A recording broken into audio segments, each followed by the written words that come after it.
Natasha, talk to us a little bit about IEA's and forecast here to really cut down its demand forecast for this year by almost 1/3 and looking for that oversupply to last not just for this year, but into 2026. This is a long-term oversupply problem, isn't it? Yes.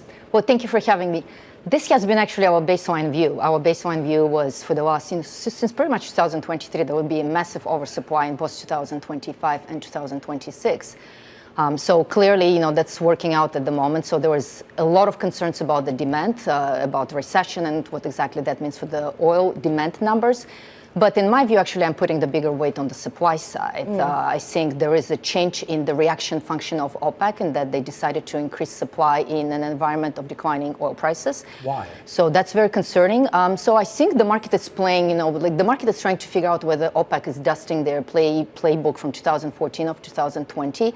One argument, and a very numerical argument we have been making, is that in general, if you look over the last, for example, 2023, a 1 million barrel per day cut in the OPEC supply was actually resulting in a $10 increase in the price of oil. Last year, that was $8. This year, it's $4. So the argument we were making is that cutting supply, and when the price is $80, makes sense. Yeah. Cutting supply, and when you're getting only $4 out of that, and you're looking at the $60 oil price forecast, that makes zero sense. So actually what makes more sense is to increase supply to maximize your revenue, and that's what I believe that's exactly what is happening at the moment. So if you look where we're trading at the moment, $60, that was actually our end 2025 price target. We reached it about $8 earlier, 8 months earlier. What the price is pricing in at the moment, it's about 80% probability of a mild recession and 1 million barrels per day of additional OPEC supply. Okay, so it does feel like OPEC Plus is kind of a wild card now in a way that it wasn't before. I want to go to the Bank of America survey of global fund managers because a net 61% of respondents expected the U.S. dollar to depreciate over the next year. And I'm wondering how you think about the relationship between oil and the dollar. To what extent does a weaker U.S. dollar drive oil and other commodities prices lower, or is a weaker dollar simply a reflection of the weak demand dynamics? Opposite. The higher the dollar goes, the... Pardon me, yes. So definitely the weaker dollar would provide support to the prices by all means. But at the moment, we believe that actually the impact is less of a dollar, but it's more of a supply and the concerns of how to think about that. Another way to think is that what is the floor to the price? If previously we were assuming it's $70 because you had OPEC stepping in, you had the Biden administration refilling. Yes, that was the guidance from the Biden administration, that when the WTI drops to $69, they will be refilling the SPR. So there was a very strong floor price.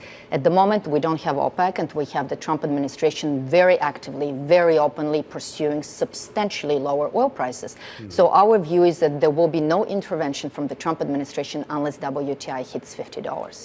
$50. But that's still a long way to go. And well, actually not that long away. But if we get to that, I mean, wouldn't that be a symptom, though, of other issues going on in the economy? And wouldn't it potentially blunt whatever upside effect they would have? Not necessarily, because we have not changed our 2026 price forecast. And that was $60 Brent, $55 TI. By definition, you will be looking at a $5 handle.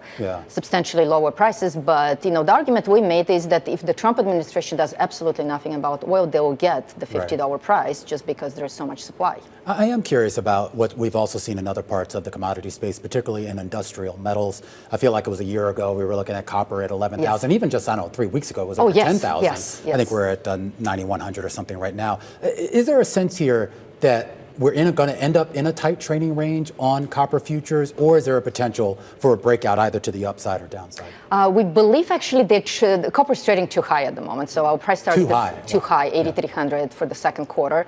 The main reason for that is our economists looking at a 60% probability of recession. We have North America in a recession. So for that matter, $90, $91, $9,200 copper price is way too high. So that needs to come lower. But we do expect that by the third quarter, China will step in and start stimulating. But even with the potential impact of tariffs and other trade restrictions, you think prices will still be depressed? Correct. If you have PMIs below 50, base metals cannot perform in a PMI recession. That's out of question. The demand story is just not there, in other words. Trump, of course, in February issued an executive order looking into investigating whether copper tariffs need to be imposed. How are you seeing this get resolved, and over what time period? Is it going to be a driver for prices?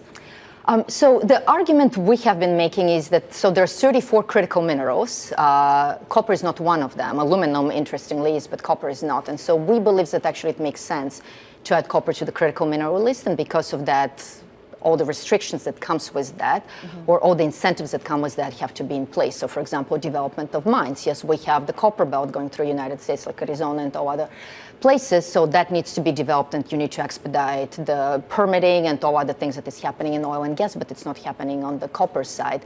But overall, you're absolutely correct with your questions, is there's massive concern in the market about tariffs and the impact on demand, copper included. So a lot of the major copper players in the industry want President Trump to restrict exports of ore and scrap metal rather than imposing tariffs on imports. Do you see this argument making sense for the administration?